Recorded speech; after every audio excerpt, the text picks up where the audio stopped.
Hello Witchy ones, welcome back to my channel. My name is Inky Rose, and on today's episode we're going to be doing something completely different. I'm going to be talking to you guys about gods and goddesses that you can use in your practice. Stay tuned.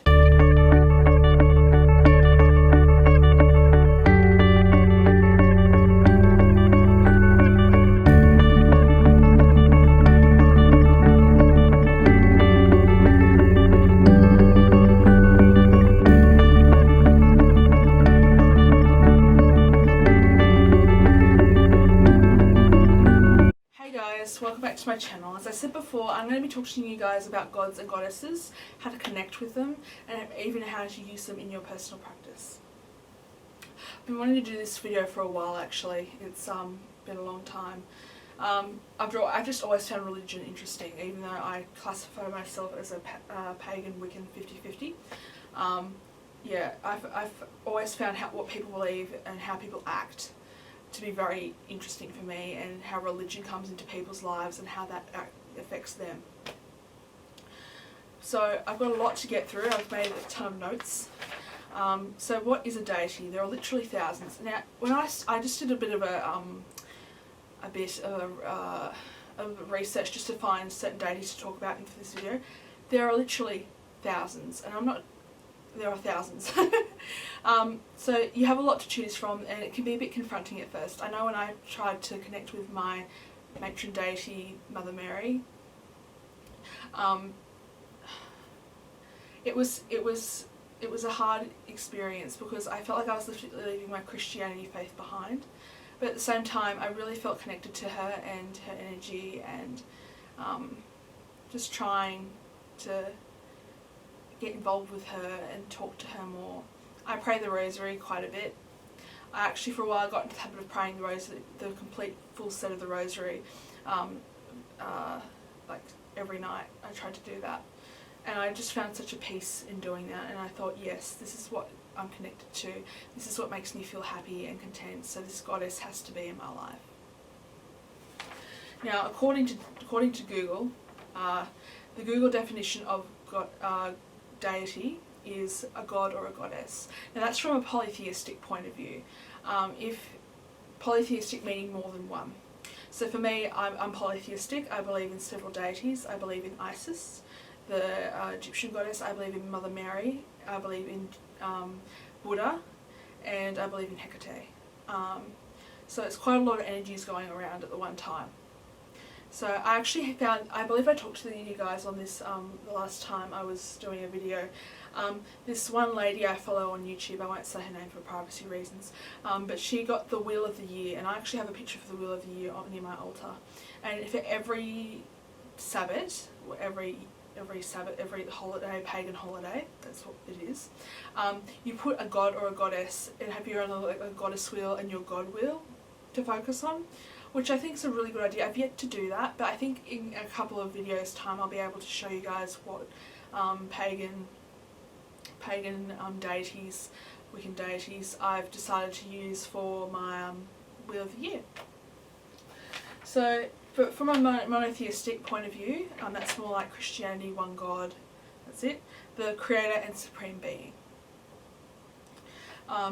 As I said, I've probably said this before in several videos, I was a Christian for about 7 or 8 years. I was very ingrained in the faith, but at the same time there was something lurking. And I thought, you know what, I've always had an interest in spirituality, New Age spirituality, Wicca, paganism, Buddhism. I need to explore this more because I'm not feeling content with what Christianity has to offer for me.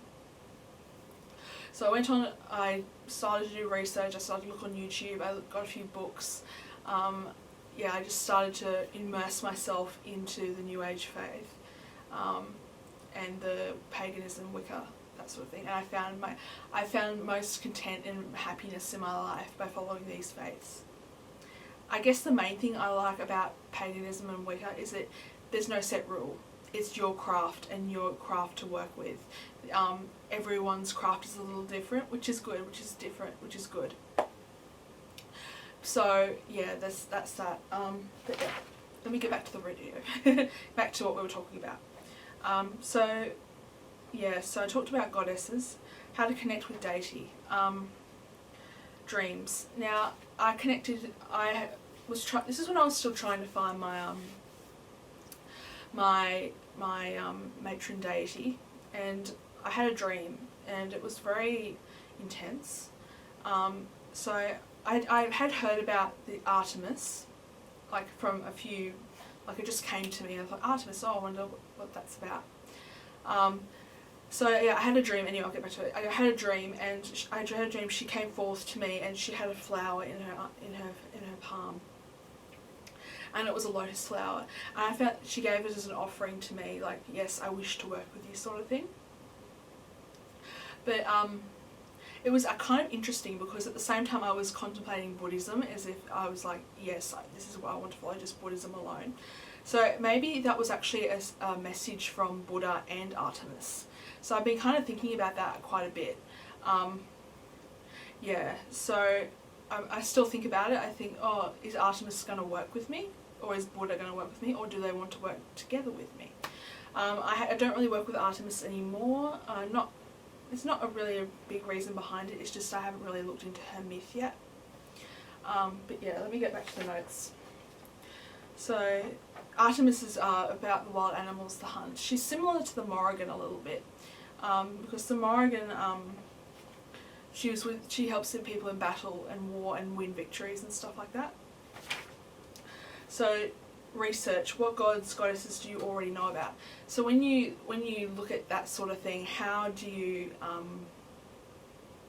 decide, is this a god or a goddess I know about? How can I improve that into my practice? And how can I make them known to me? How can I work with them? I think to be honest, I'm a writer and a poet, so I think when I started working with Mother Mary, I started writing letters to her. And I started thinking, okay, I want to connect with her energy more. I'm going to start writing letters to her and see how it goes. So I did that, and I found that the more I did that, I was connecting more to her energy, and the more I prayed the rosary, as I said before, I prayed it every night for several nights, I connected with her just more easily. So yeah, I've even said in here, journaling, thought processes, even writing letters to the god or goddess. You can even write letters to just the goddess alone, not one that's been personified. Yeah, so you could just write to the main goddess, the goddess of the moon, for example. I remember every night for a while when I started my witchy practice, I have it actually. Where's my phone? There it is. I actually have this really cool app called The Moon. I actually have a lunar calendar as well, but it shows you what phase the moon's in, and it also gives you a calendar, so that's what it looks like right now. I can zoom in, just making sure it focuses so you can see it. So we're in the waning crescent at the moment, 5.4%, and it also gives you like a little calendar to show you where what's coming up. So the new moon is in 2 days' time, and I'm thinking about maybe doing a ritual of some sort. I don't know what yet. I'm going to be probably just working release work, doing a lot of release work, letting go of the things that no longer serve me. This includes anxiety, like not worrying about things that I have no control over. Yeah. So research, journaling, animals. For example, the Morrigan, for example, she's an Irish goddess, and she's relatively new in my life. I mean, I heard from her from several people, and it was really funny. The other day I was going out with a friend, and I had to wait because I don't drive, and the buses were pretty slow that day, so I couldn't really just get on a bus and go home. But I called my mum and I said to her, well, okay, can you pick me up? And she said, sure. One of the totem animals of the Morrigan is a crow. When I was there, I was just standing waiting for my mum to pick me up, and literally a crow just sat next to me the whole time. I thought, yes, Morrigan, you're trying to connect with me. This is how you're trying to connect with me. And I thought, this is just so interesting. I've got to write this down, because it's just it just felt so real and surreal to me. The whole experience of connecting with the Morrigan. Yeah. Yeah, it's interesting what can come to you at special times. Even when I used to do this quite a bit when I was still trying at the start, before I even started working with Mother Mary. I started to I used to lie on my bed before I went to sleep. I said, universe, give me a sign. Who wants to work with me? May they come forth in my life and be present with me right now. So I did that, and that's when Mother Mary came up. And that's when Morrigan came up. I did that recently, and Morrigan has been coming through with that. Yeah. Okay, so my connection. As I said before, Mother Mary, I pray the rosary. The Morrigan, I talked about her and her connection with me. Buddha. I've always found Buddha to be a very interesting deity to work with. Reason being is that he knows so much, and his truths are so simple, and yet just so true to follow. You know, it's just everything he says just clicks with me. But in Buddhism, there's actually a quote that I'm looking at right now on my in my altar. The Dalai Lama said, and it said, "Happiness is not something ready-made; it comes from your own actions." And I've been trying to find happiness in the little things, and I'm thinking, yes, if I continue to do what I like and what makes me feel happy, that's what's going to make me happy. Yeah. I remember when I was about, how old was I? I was probably about 14, 15. We went to a place called Crystal Castle.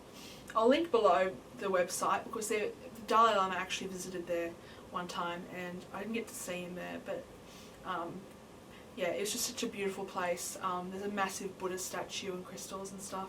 At that point in time, I still considered myself to be a Christian, so I didn't really, I didn't really connect with Buddha on that sort of level.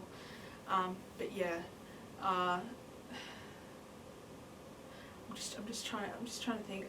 Ever since I've discovered Buddhism, it rings so many truths for me. That's why I consider myself to be polytheistic, because I just connect with so many different things, and it makes sense to me. Whereas when I was with Christianity, I don't wish to offend anyone, but it didn't really click for me that well. There was times where I felt like feelings of love or feelings of compassion, and I thought, yes, this is Jesus, this is God.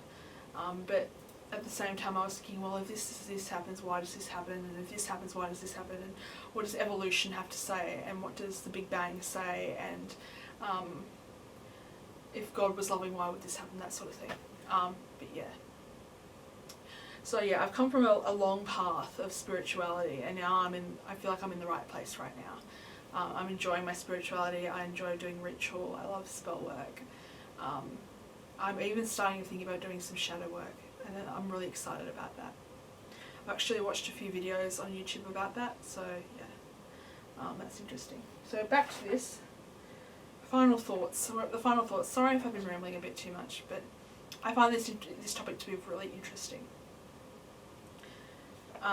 But the main thought I have, there's no pressure to find your god or goddess. It takes time, and I'm talking about, it took me about 1.5 years to know that Mother Mary was, yes, she's my patron, or whatever you want to call it, goddess.